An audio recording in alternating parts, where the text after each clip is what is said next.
Hace 30 años, en la ciudad de Beijing, se celebró muy exitosamente la cuarta conferencia mundial sobre las mujeres.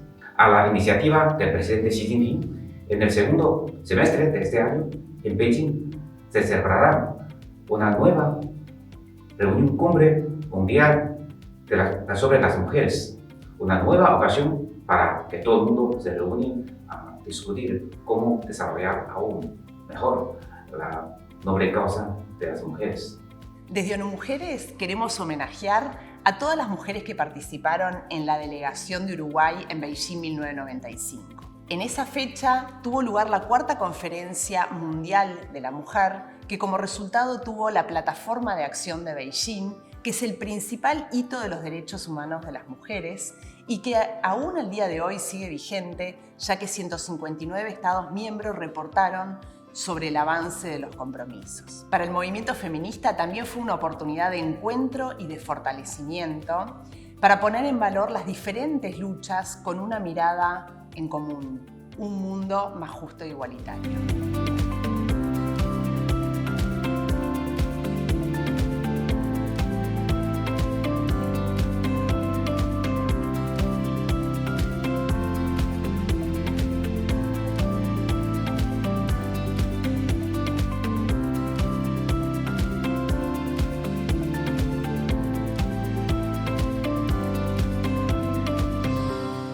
Convocamos en Uruguay en el año 93 para preparar algo que nos resultaba un poco esotérico, que era una conferencia mundial en China. No teníamos ni idea de poder llegar a China.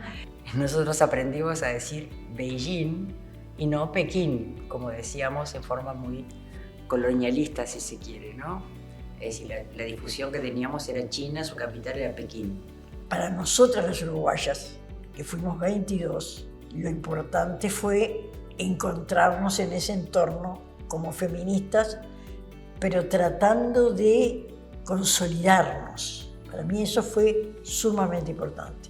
Bueno, y así fue que al final nos organizamos y armamos una comisión para llegar a Beijing de la manera mejor posible. Las uruguayas, las chilenas, las paraguayas, las brasileras, armando una especie de Conosur y Brasil, una especie de comisión previa para organizarnos y poder llegar allá. La preparación fue un hito en el movimiento de mujeres y feministas de Uruguay. Ya veníamos hace mucho tiempo y muchos años trabajando, pero que esto consolidó un camino que no se paró. La ida a la conferencia de Beijing, en lo personal, fue muy impactante. Ver de cerca a colectivos de mujeres tan diferentes, ¿no? Una experiencia muy potente, sobre todo por la cantidad de mujeres que había, mujeres muy diferentes de todas partes del mundo, más allá de la conferencia formal y oficial, que eso también fue como todo un aprendizaje. La subrepresentación de mujeres en lugares de decisión en Naciones Unidas en ese momento era flagrante. La Asamblea General y las mujeres con suerte eran traductoras o participaban de los equipos asesores. Las norteamericanas asustaban con que, porque asustaban y nosotros nos lo creíamos, que en la China no había comida, que en la China no había ropa, que en la China no había nada. Y hubo compañeras que llevaron rollos de papel higiénico, latas de comestibles, abrelatas también. Cuando llegamos en la China había de todo. Y además había un montón de muchachas que habían puesto que eran estudiantes, gente especializada que hablaba español, que sabía sobre América Latina, que sabían hasta sobre Artigas y las instrucciones del año 13. Y lo que fue muy importante en Beijing también es que hubo un foro en Huairú de las organizaciones no gubernamentales. Huairú era un lugar de balneario de la gente de Beijing. Estuvimos 20 días en Huairú haciendo cosas. Latinoamérica tenía una carpa que se llamaba la Carpa de la Diversidad. Y creo que fue un hallazgo. Teníamos un espacio diario de información donde se iban contando las negociaciones y los acuerdos en relación a la plataforma. Me veo con las compañeras caminando por Huairú, escuchando todos los sonidos, todos los idiomas, las mujeres vestidas de todos los colores, las músicas. Recuerdo, por ejemplo, la carpa tibetana o las carpas de las mujeres africanas, haber visto a la primera dama de Sudáfrica que estaba allí. Eso fue como muy emocionante. Ver a las mujeres japonesas manifestándose por las violaciones que sucedieron en la Segunda Guerra Mundial. O sea, era como un compendio de historias múltiples de discriminación, de opresión, de abuso. Pero había una figura destacada, por ejemplo, que era Hillary Clinton en la conferencia, que se pronunció fuertemente a favor de los derechos de la mujer, con una frase famosa, de decir, los derechos de la mujer son derechos humanos y los derechos humanos son derechos de la mujer. Let it be that human rights are women's rights and women's rights are human rights once and for all. Muchas promesas, pero nadie decía con cuánto dinero se iba a hacer. Nadie se ponía de acuerdo realmente en cuáles eran las dos o tres cosas principales. Entonces hicimos unos cartelitos y subimos y bajamos las escaleras mecánicas, sin parar. Nadie entendía nada. El asunto es que los delegados gubernamentales no podían ir a ninguna parte, porque no podían subirse a la escalera. Las feministas locas estaban en esas escaleras mecánicas, subiendo y bajando continuamente. Y logramos ese llamado de atención que puso el punto sobre la I y les dijo, así no, porque nosotras las feministas vamos a vigilar que esta plataforma se cumpla. Otro hecho que hizo América Latina y el Caribe. No me acuerdo qué país era, de origen musulmán, con todas las mujeres tapadas, que solo se le veían los ojos, las habían dejado asistir, pero bajo las órdenes de un hombre. El colmo de la falta de libertad. No solo logramos que nuestra agenda se pusiese sobre la mesa, sino algo que fue muy interesante y es entender que los estados no son solo sus poderes de gobierno, sino fundamentalmente es su ciudadanía organizada.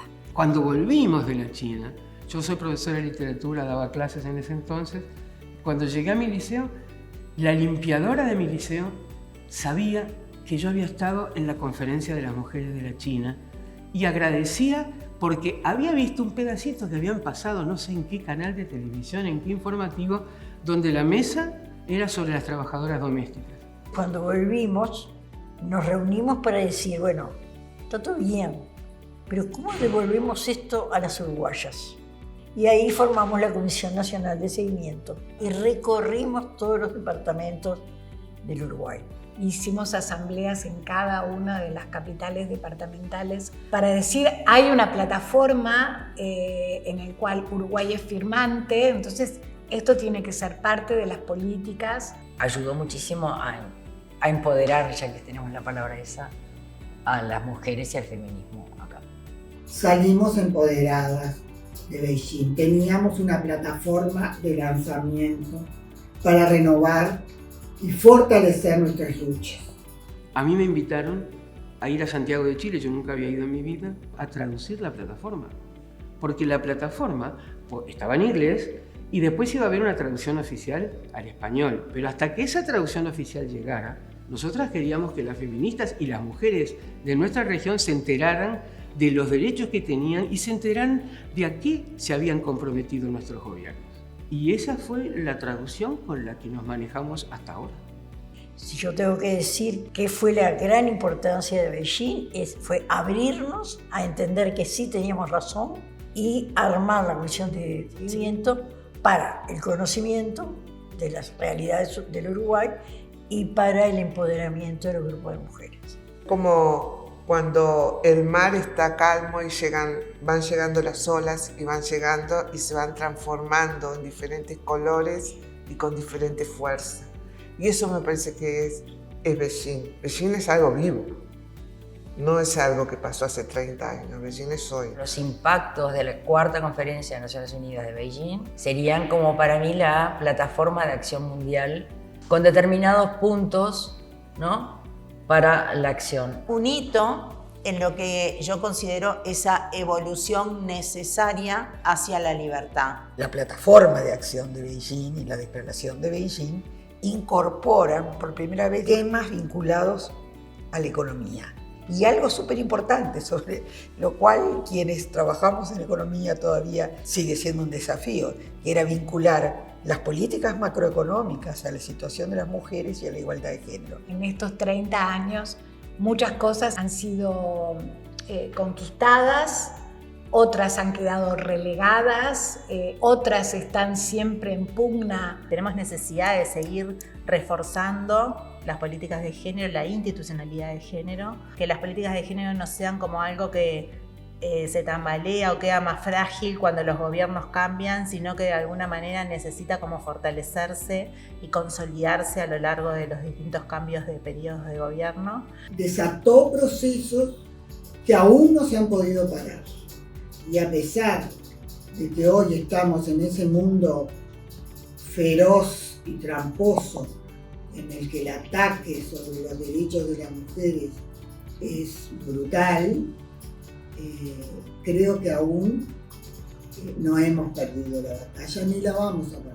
Y hoy sigue siendo un tema de logramos lo que queríamos, hay institucionalidad del género, ¿no? Hay la igualdad de oportunidades y derechos como política pública, pero ¿realmente esto era lo que queríamos? No. Lo que queremos es transformar el mundo. Queremos un mundo donde realmente la forma de dirimir los conflictos no sea violenta, no sea por el poder del más fuerte.